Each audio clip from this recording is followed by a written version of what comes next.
see if that button is the... Okay, that says go live. Now this changed up here. Okay, now let's go check on my screen. And now I've got concurrent viewers instead of viewers waiting.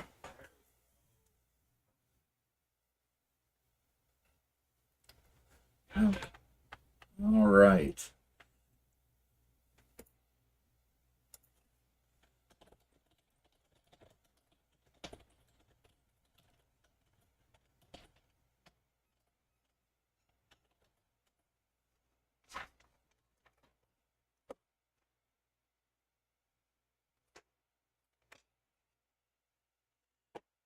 All right, so today what I want to share with you is two items. We have two companies that I want to highlight today. One is a blockchain that is called Vertex, and the next one is another blockchain that is the Golden State Food Source, I believe it was called. Golden State Foods, yeah. And so I'm going to share about those two blockchains, and then I want to go ahead and before I really get into those, I want to share with you the whole idea of why blockchain for business is important and what it's doing for business right now. So I can see that I don't have that website up, so let me go get...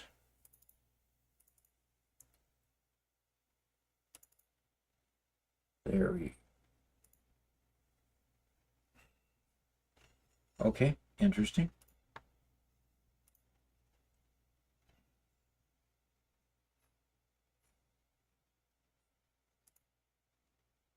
There we go. There's the site I wanted to put out here. Okay.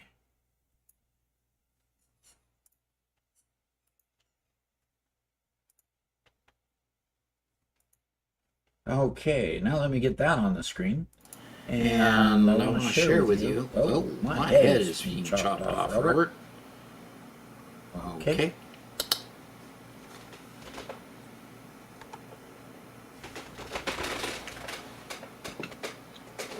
Can't quite get under it. Okay. So what I need to do is I need to see if I can adjust me slightly so that I can get me on the screen. Okay.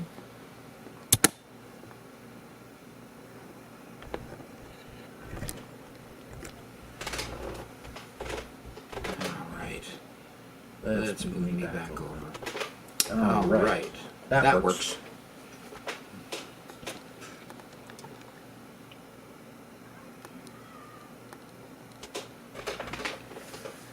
All right, that gets me in the center of the screen. And away we go. So what does it really mean to have blockchain for business? The idea of blockchain is that it creates a ledger. And everybody can really... audio source is now echoing. Yeah, I think I have two audio sources. My desktop audio might be reflecting it. Actually, camera might be. How about that? Go check that.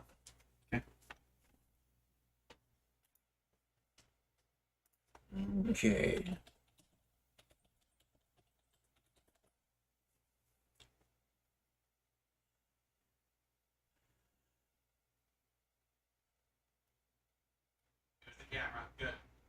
Okay. So camera's been readjusted and we're good to go. Okay. All right.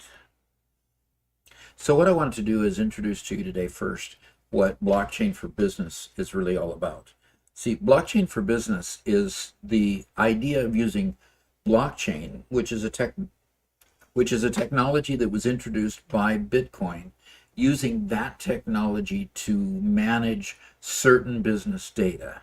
Now, the key thing here is that it can manage data that is a collaborative type of data, meaning you can actually have competitors to each other collaborating together with the data that they're willing to share to enable each of them to actually perform in the market better together as a somewhat of a single entity.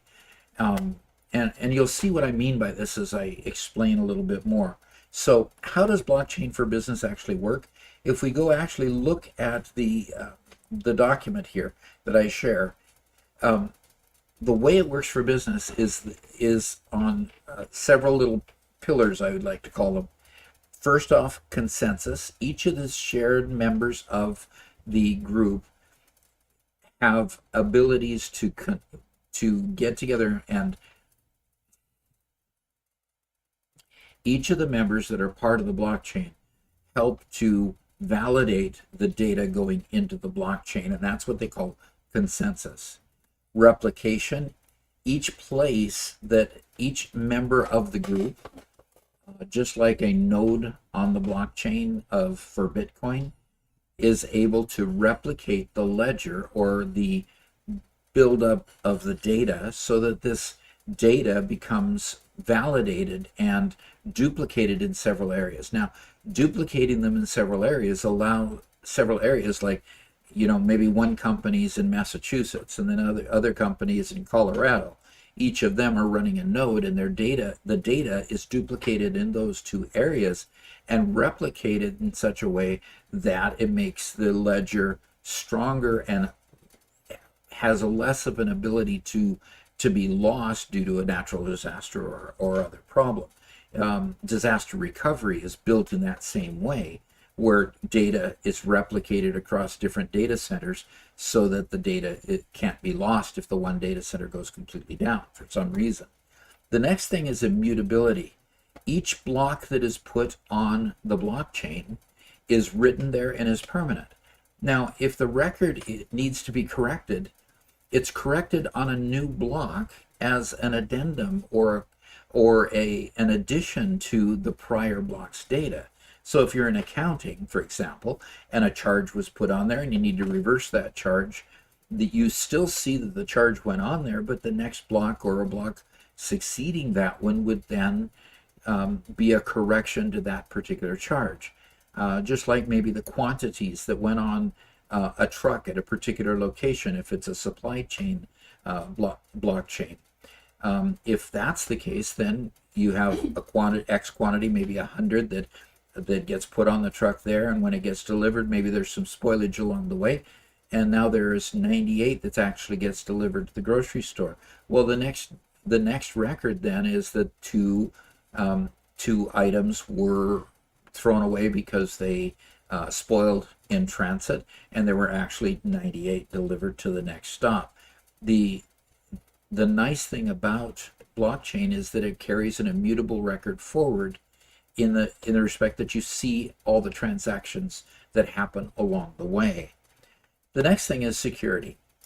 As blocks are put on, I already said they were immutable. In other words, they don't get changed once they're put on, and because of the encryption that occurs between each block, once a block is put into place and added on by 3, 4, 5, or 10 or 100 more blocks, it becomes impossible to go back and change that one block, because you have to redo all the computing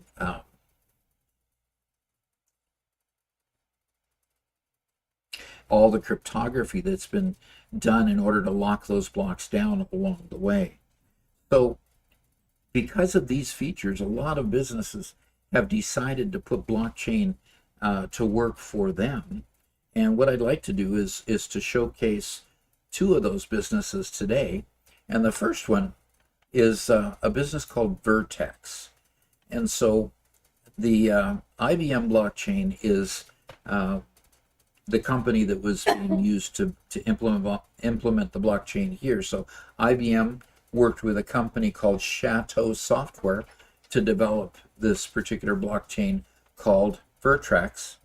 And Vertex basically is a blockchain that tracks the supply chain for liquid petroleum fuels. So here's the situation.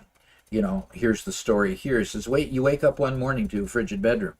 courtesy of a surprise polar vortex dumping 2 feet of snow on your home. Stumbling to the kitchen, the blue flame to heat your morning coffee doesn't appear under the burner. Trying the faucet, the hot water runs ice cold. So what happens is your propane tank is now empty, and all of a sudden you need to scramble to try to see if you can get somebody to fill that propane tank. The challenge is that you're probably not alone in that situation.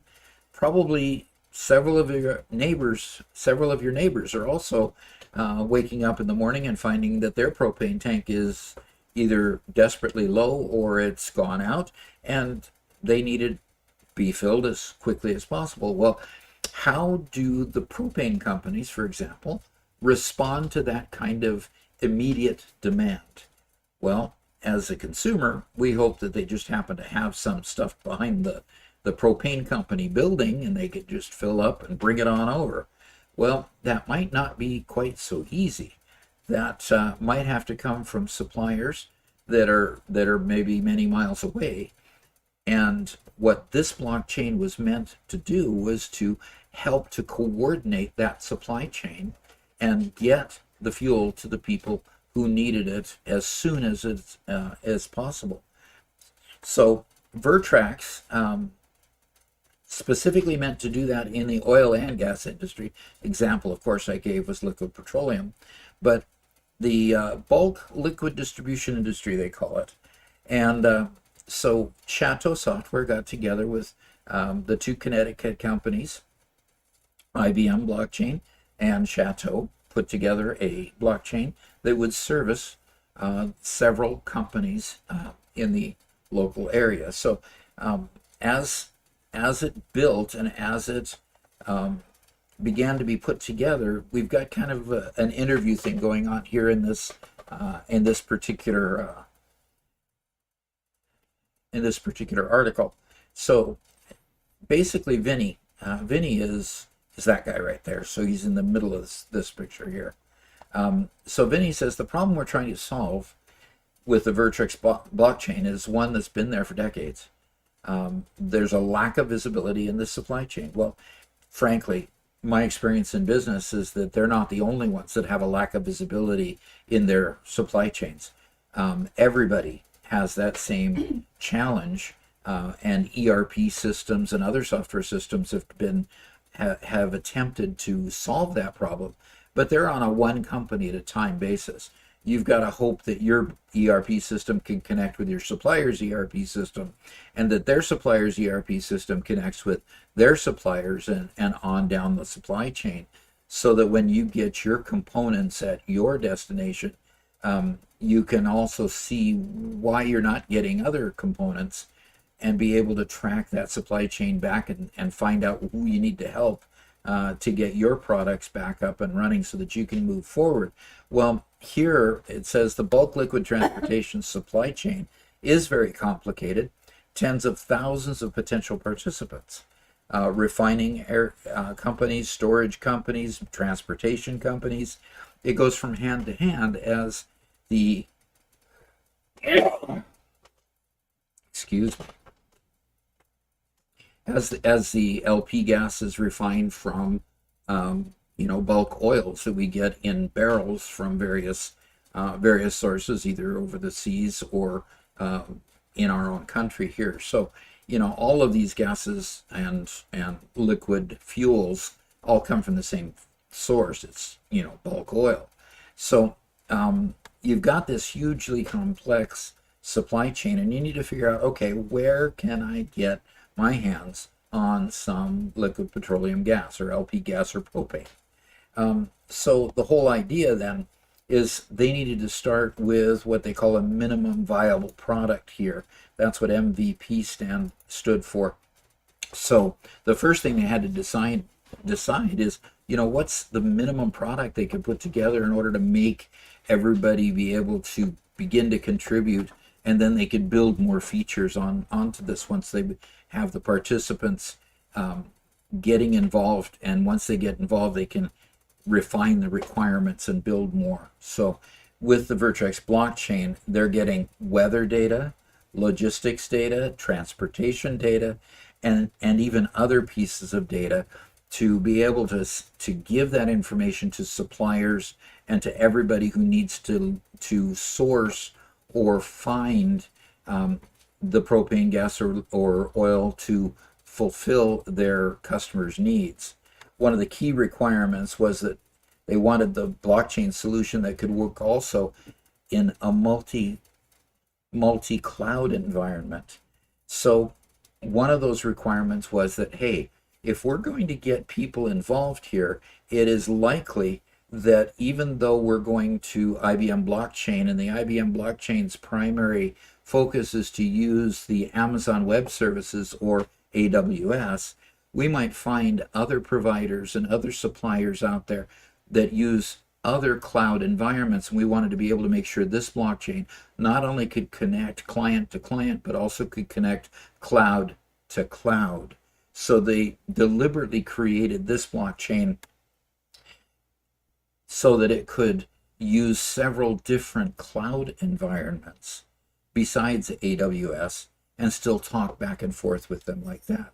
So here's an example they gave. It says, our big propane customer has 5 suppliers who are all happy to put their data in the blockchain. But those 5 suppliers are also competitors. So they didn't want the other 4 seeing their data. So despite the fact that the blockchain would be beneficial to them, they also needed to make sure the security worked so that each of the companies was not seeing each other's data, which of course is important, and we would all understand that before we even started this discussion. And then here's the key. It says, I just came back from a World Gas Technology show in Europe last week, and in talking to some of the massive gas and oil companies, they're very intrigued with the Vertex blockchain. A lot of them are with AWS, Amazon Web Services, but they're also with Azure, Google, Oracle, and some of the others have their own private clouds. So the ability of this platform to be multi-cloud, in other words, connect between cloud and cloud, was crucial to being able to recruit those several competitors to come into this blockchain and make it viable. So the bottom line to this is we're on the cutting edge of this one. This Vertex is really not very old, and it's just starting out. So they are still recruiting actively other people to come into their blockchain environment and make it even more robust, because the more producers, suppliers, and distributors that they have in this, the greater the network and the more they can benefit from each other's ability to sell cross to one another. Because those distributors want to be able to source their gas, those producers want to be able to sell their products, and the more market they have and the more visibility they have throughout the supply chain, the more it's going to benefit everybody involved. And that's the whole idea of blockchain as it's going forward. So that's that first example in the oil and gas industry. And frankly, I could go all day getting one example after another example after another of various industries. And that's what we're going to do each Wednesday night, is we're going to pull more examples so that you can see how blockchains are being used and how they're being implemented and driven forward as a brand new technology for business to use. What's going to eventually happen is that businesses are going to realize that if they're not taking advantage of these blockchains and getting involved with their competitors and helping each other out to make their supply chains in particular more robust, they're going to find that they're going to fall behind and have a challenge in that respect. So I've got a quick question here. If the Vertex blockchain is hosted on multiple clouds, is it still in the same chain? Absolutely. Yes. Just because they're in the various clouds, what you have is different nodes, and all those nodes have a copy of that distributed ledger, which is a core technology in any blockchain. And that distributed ledger is just in multiple clouds, and the software is allowed to talk between the clouds. The whole difference with this is that it's not just client to client, but it's cloud to cloud, where you can get the data and bring that data into onto their individual screens. Okay, so hopefully that's a good answer to your question there. And let's go ahead and move on to the next one. This is another IBM case study. IBM is really one of the leaders, although we've got Oracle that's really striving to be a competitor in the blockchain market, and there's a lot of independent companies that you can contract with that can write a blockchain for you. But in this particular example, what they wanted is they wanted to be able to source their produce and be able to prepare and get end-to-end data on all of their produce from farm all the way to customer. So in their idea as a blockchain, Golden State Foods is based in California, and they service most of the western seaboard. I've seen their trucks a lot when I was out in the West. So the whole idea of Golden State Foods was to try to get to the point where they have point-to-point data. So let's say that there's an E. coli outbreak in the produce that was served at a Walmart in Arkansas. Well, that situation is a fairly common one that's very difficult in today's environment to resolve, simply because it's hard to trace back to see where that Arkansas store received its particular produce that might be infected or not cleaned well enough, or whatever the problem is with that produce. Well, with a blockchain, what you have is you have immediate custody information as to where it went from the farm to the truck that took it to the distributor, or the factory that cleaned and packaged the produce, and then that got on a truck and then to the distributor and then out to the grocery store. You have this chain of custody all the way along the way, where you could immediately trace back to see where that Arkansas store got the particular produce that may be infected, and then be able to eradicate the infection out of the supply chain. Well, when you have it currently, as with the romaine lettuce problem that we saw a little while ago, that we knew that the romaine lettuce came from California. So all of California was affected. All of the produce that came from California was basically thrown away, and you couldn't get romaine lettuce in the stores in several places for quite a while, a month or two. The challenge with that is that it would be nice to be able to find the needle in the haystack rather than throwing the whole haystack away. The problem is that today's data doesn't provide that clarity that you really need. So Golden State Foods, with their blockchain, was striving to solve that one particular problem. So they went to IBM. IBM helped them to put together a blockchain, and basically the solution was a bunch of technologies put together. They relied on Internet of Things. In other words, they had devices on crates that were tracked with it, probably RFID devices. They also had analytics, and they call it cognitive analytics. In other words, they're going to be using not just analytics to analyze where the data comes from, but also the predictive analytics to project potential problems and head those off before they actually occurred. So they use the IBM Food Trust blockchain. In other words, IBM has several different types of blockchain technology that they've already pre-packaged, and IBM Food Trust is one of those pre-packaged blockchain solutions. So they used that to then track, trace, and monitor the freshness of the product that goes through the supply chain. And they say through the supply chain journey. In other words, how quickly can we get it from farm to store, and how can we make sure that it stays fresh?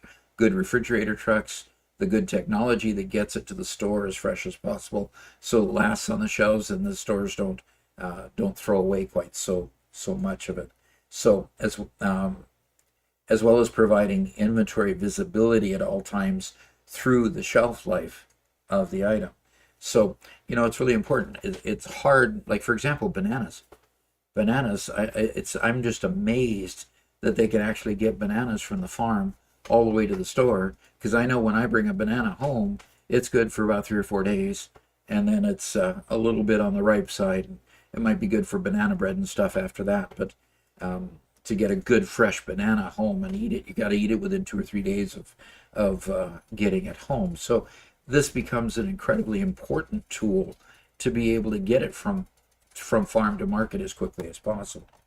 So the benefits of having a blockchain like this are incalculable, really. Walmart also has their own internal blockchain that they're using that does this same task. And they require all of their vendors from farm to Walmart stores to be in that blockchain and monitor all of their produce all the way from the farm to the store through that blockchain. And so you just can't do business with Walmart unless you use their blockchain. So Walmart has its equivalent of this particular blockchain as well. So I hope that this has benefited, and I hope that you come back next Wednesday when we talk about even more stuff and learn more about blockchain technology. Thanks. We'll talk to you again later.